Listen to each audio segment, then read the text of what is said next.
양들이, 애굽의 병거들이 쫓아오기 시작합니다. 병거가 600승이에요. 600승은 엄청난 겁니다. 이거 엄청난 거예요.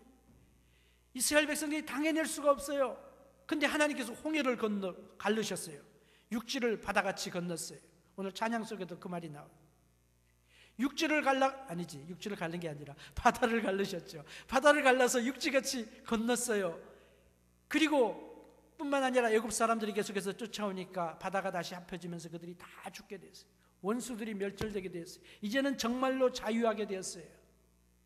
하나님의 능력을 경험하니까, 하나님의 임재를 경험하니까 그들의 입에서 나온 게 뭡니까? 찬양이 나왔어요. 미리암이 먼저 찬양을 합니다. 여인들이 찬양을 합니다. 온 회중들이 찬양을 합니다. 그래서 찬양 전체가 찬양하는 찬양으로 바꾸어지게 되는 거죠.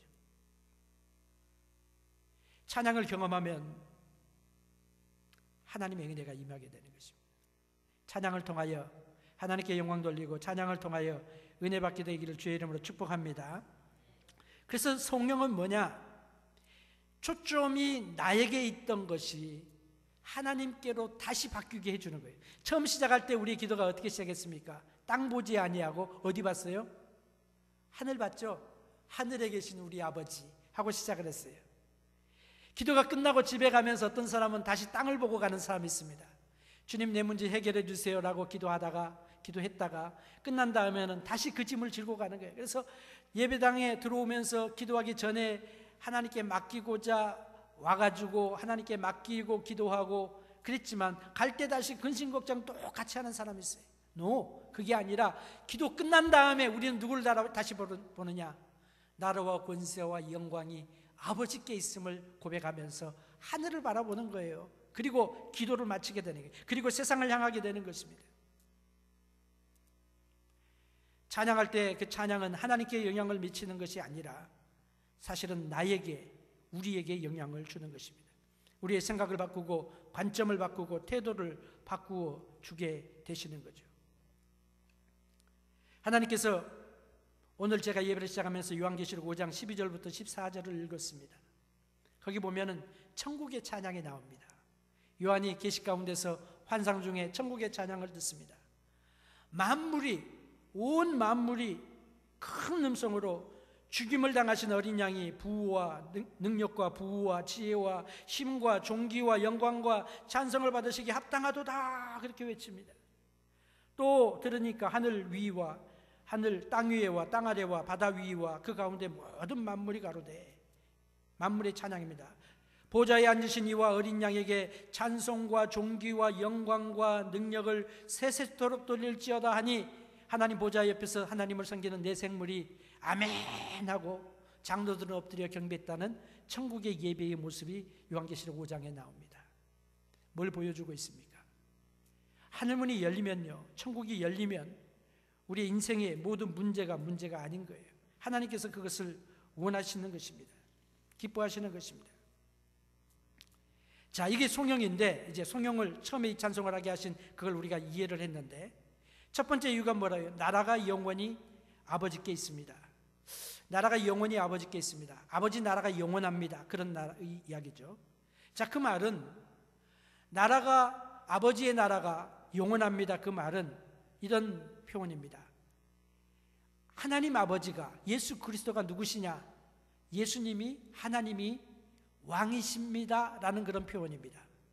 우리가 하나님 나라에 대해서 묵상할 때에 잠깐 그런 말씀을 들었습니다. 하나님은 왕이십니다 라는 거예요. 예수님이 앞으로 왕이 되실 것입니다가 아니라 예수님은 왕이십니다 인 것입니다. 지금도 왕이고 영원토록 왕이신 그 예수 그리스도이심을 고백하는 것입니다. 주님이 어떤 왕이십니까? 역사의 왕이십니다. 역사를 주관하시는 분이 하나님 아버지, 우리 예수 그리스도를 통하여 역사가 운행되고 있습니다. 여러분, 세상에 지금 복잡하죠? 지난 한 주간도 엄청난 일들이 많이 있었습니다.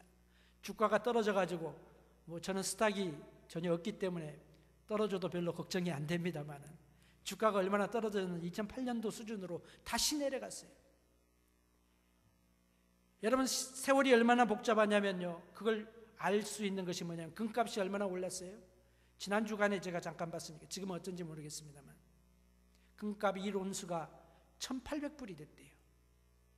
옛날에 1,000불 넘었을 때 불과 몇 년 전이었습니다. 제가 1,000불이나 되었습니다라고 이야기를 했는데요, 1,000불이다가 아니라 1,800불이 된 거예요. 지금 세상이 지금 복잡하고 어렵고 그러지만은 이 역사를 주관하시는 분이 누구냐? 하나님이시에요. 하나님이 루즈 컨트롤 하시는 것이 아니라 하나님이 여전히 역사를 주관하고 여전히 이 세상의 왕이시고 인류를 다스리시는 분이고, 세상이 어떻게 되어질 것인지 요한계시록과 하나님께서 묵시록을 통하여 우리에게 다 보여주셨어요. 지금 우리가 그 과정을 가는 거예요. 주님께서 미리 보여주신 이유가 뭡니까? 두려워하지 말라. 내가 왕이다. 내가 통치자다. 내가 너희를 주장한다 하는 것을 우리에게 보여주시는 거예요. 세상이 요란하고 복잡하고 뒤집어지고 해도 믿음을 지키면, 하나님의 자녀로 살면, 하나님의 주시는 은혜 속에 살면 우리가 넉넉히 모든 것을 이길 수 있는 것입니다. 하나님은 왕이십니다. 우리 주님이 왕이십니다. 당신의 나라가 영원합니다. 그 말은 뭐예요? 하나님, 나는 당신의 백성입니다. 나는 당신의 종입니다. 나는 당신의 나라의 일원입니다. 라는 그런 고백이죠. 하나님이 나의 주권자가 되시고 통치자가 되시고 나의 왕이 되심을 우리가 고백하는 것입니다. 당신의 나라가 영원합니다. 그런데 하나님 나라에도 마찬가지죠. 세상 나라도 마찬가지고 세 종류의 사람이 있습니다. 맨날 반대하는 사람이 있어요. 르벨리어스한 사람이 있어요. 반역하는 사람이 있어요. 어떻게 하면 말 안 들을까 하는 고집 피우는 사람들이 있어요. 또 어떤 사람들은 half-hearted, 아니면 lukewarm한 사람들. 그래서 미지근하지도 않고 뜨겁지도 않고 차지도 않고 뜨겁지도 않고 미지근한 가운데 사는 사람. 하나님을 믿는 거, 하나님 백성 걷기도 하고, 또 어떨 때 보면 완전히 이거는 그냥 하나님 안 믿는 사람과 똑같고 뭐 이런 식으로 사는 루컴한 그런 사람들이 모습이 있습니다. 그러나 나라와 권세와 영광이 아버지께 있습니다. 나라가 아버지의 것입니다. 아버지께 있습니다. 고백하는 사람은 하나님, 내가 하나님 나라의 일원으로서 하나님께 순종합니다. 하나님을 위하여 살겠습니다. 라는 그런 고백을 하는 거예요. 사랑하는 성도 여러분, 하나님의 나라가 영원하기 때문에 우리는 찬양할 이유가 있습니다. 우리의 나라가 영원한 거예요. 다른 말로 하면 미국의 대통령은 뭐 재선할 수 있지만은 내년에 오바마 대통령이 다시 된다는 보장이 있습니까? 지금 전혀 없잖아요. 사람들이 많이 지금 그것 때문에 이야기하고, 선거가 이제 내년에 시작되니까 이야기를 합니다만, 주님의 나라는 영원한 거예요. 주님의 통치도 영원하고, 그 가운데 사는 우리가 하나님의 은혜와 축복 속에 사는 것도 영원하고, 주님의 보호도 영원하고. 요즘에 미국의 나라가 좀 많이, 미국이 약해졌습니다만은 얼마 전까지만 하더라도 세계 어느 곳에 가서도 미국 시민이라고 하는 그 이야기 한마디만 하면요 굉장하게 우대를 받았습니다. 요즘은 좀 공격받는 그런 시대로 바뀌어졌습니다만, 바로 미국의 보호가 있기 때문에, 나라의 보호가 있기 때문에 그런 거죠. 하나님이 바로 우리의 배경이 되시고 우리를 지켜주신다고 하는 약속이 거기에 있습니다. 나라가 영원하기 때문에 우리가 주님께 찬양하고, 두 번째로는 권세가 아버지께 영원히 있기 때문에, 하나님의 권세가 영원하기 때문에 우리는 찬양합니다. 하나님의 권세는요 크신 권세입니다. 크신 권세. 구약 성경에 보면은 하나님의 전능하심에 대해서 영어 성경에 보면 56번이나 전능하심에 대하여 강조하고 있습니다. 구약뿐만 아니라 신약 성경도 마찬가지예요. 하나님은 전능하시다. 다른 말로 하면 능력이 많으시다. 하나님의 창조주시다. 못하실 것이 없다 하는 것을 성경이 우리들에게 이야기하고, 우리의 인생의 경험 속에서 그것을 우리는 깨닫고 생각하게 됩니다. 하나님의 권세 앞에 우리가 순복하는 것, 이건 너무너무 필요한 것입니다. 귀한 것입니다. 하나님의 능력과 은혜를 우리가 누릴 수 있는 그런 계기가 되는 것입니다. 하나님의 권세가 영원하다고 했습니다. 그런데 이 하나님의 크신 능력과 권세가 우리의 배경이 되죠. 우리의 힘이 되죠. 그래서 다윗은 원수들에게 쫓기는 생활을 10년 동안이나 했어요. 사울이 그를 쫓아다닙니다. 다윗은 별로 잘못한 것도 없는데 사울이 시기를 해서, 백성들이 다윗을 자기보다 더 사랑하니까 시기를 해가지고 자기의 왕자가 왕권이 빼앗길까봐 두려워가지고 다윗을 죽이려고 쫓아다닙니다. 힘들죠. 10년 동안 추격을 당한다고 생각을 해보세요. 미국 같이 넓은 땅이면 가서 산골짜기가 숨으면 모를 수도 있겠지만 그 이스라엘 땅, 유다 땅은 손바닥만한 데예요. 이스라엘 땅 다 합쳐봐도 강원도 땅 사이즈밖에 안 되잖아요. 그 작은 데서 어떻게 숨겠어요? 이리 오면 저리 가고 저리 가면 이리 가고 이렇게 피하는 삶을 살면서 다윗이 무슨 고백을 합니까? 그 극한 어려움 속에서 여호와는 나의 힘이십니다. 여호와는 나의 능력이십니다. 여호와는 나의 방패십니다. 여호와는 내 보장이 되십니다. 여호와는 나의 기업이 되십니다. 하나님의 권세와 하나님의 능력을 의지하면서 매 순간 의지하면서 그가 그 인생의 고난길을 이겨나가는 것입니다. 하나님이 우리의 배경이 되어주시는 거예요. 뿐만 아니라 하나님의 권세가 많으시고 하나님의 능력이 크실 뿐만 아니라 이 하나님의 권세와 능력은 사랑하는 주님의 자녀들에게 이 땅에 살면서 누릴 수 있도록 위임되어진 능력이기도 하는 것입니다. 우리에게 주신 하나님의 능력이기도 해요. 그래서 우리가 이 땅에 살면서 하나님의 권세를 누립니다. 예수 그리스도의 이름을 사용을 합니다. 그렇죠? 내가 힘들고 어려울 때에 예수님의 이름으로 기도합니다. 사탄이 나를 공격할 때에 나사렛 예수의 이름으로 우리는 물리칩니다. 어둠의 세력이 나를 지배하려고 할 때에 예수 그리스도의 보혈로 주님의 능력으로 예수의 이름으로 우리는 이 모든 것을 이길 수가 있습니다. 이 땅에 살면서 주님의 이름의 권세를 우리가 누립니다. 사탄이 날 보고 두려워하겠습니까? 나 같은 존재가 뭐라고요? 그렇죠? 우리를 가지고 노는 게 사탄이지만 예수 그리스도의 이름으로 예수 그리스도의 보혈로 명령할 때에 사탄이 물러갈 수밖에 없는 그것이 뭐냐? 예수님의 이름의 능력이에요. 예수님의 권세를 우리가 이 땅에 살면서 누리도록 위임해 주셨어요. 예수님께서 십자가에 돌아가시고 부활하신 다음에 승천하시기 전에 제자들에게 마지막 말씀하시는 게 마태복음 28장에 나오잖아요. 하늘과 땅의 모든 권세를 내게 주셨으니 그러므로 너희는 가서 모든 족속으로 제자를 삼아 아버지 아들과 성령의 이름으로 세례를 주고 명령하신 그 말씀이 뭐냐? 교회가 교회의 사역을 할 수 있는 그 이유가 뭐냐? 우리가 예수 그리스도의 이름으로 복음을 증거할 수 있는 이유가 뭐냐? 내가 제자의 삶을 살 수 있는 근거가 뭐냐? 하나님께서 예수님께서 자기의 권세를 우리에게 위임해 주셨기 때문에 그 위임된 권세를 가지고 우리는 세상에서 승리하며 살아가게 되는 것입니다. 우리에게 위임해 주셨어요. 뿐만 아니라 이 권세는 주님과 더불어 영원토록 누릴 권세인 것입니다. 천년왕국에서 천국에서 주님과 더불어 영원히 왕노릇하는 축복을 우리에게 주셨어요. 주님의 권세가 우리의 권세. 그 우리가 어렸을 때 부른 찬양 가운데 요즘에는 그 잘 안 부릅니다만 예수님 찬양, 그 찬양 있잖아요. 예수님 찬양 하다가 그 다음에 몇 절인지 모르겠네.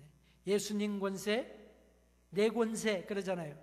그 말이 틀린 말이 아니란 말이에요. 위임되어진 권세예요. 예수님께서 제자들에게 권세를 주시면서 나가서 복음을 증거하라고 마가복음에 명령하고 계시지 않습니까?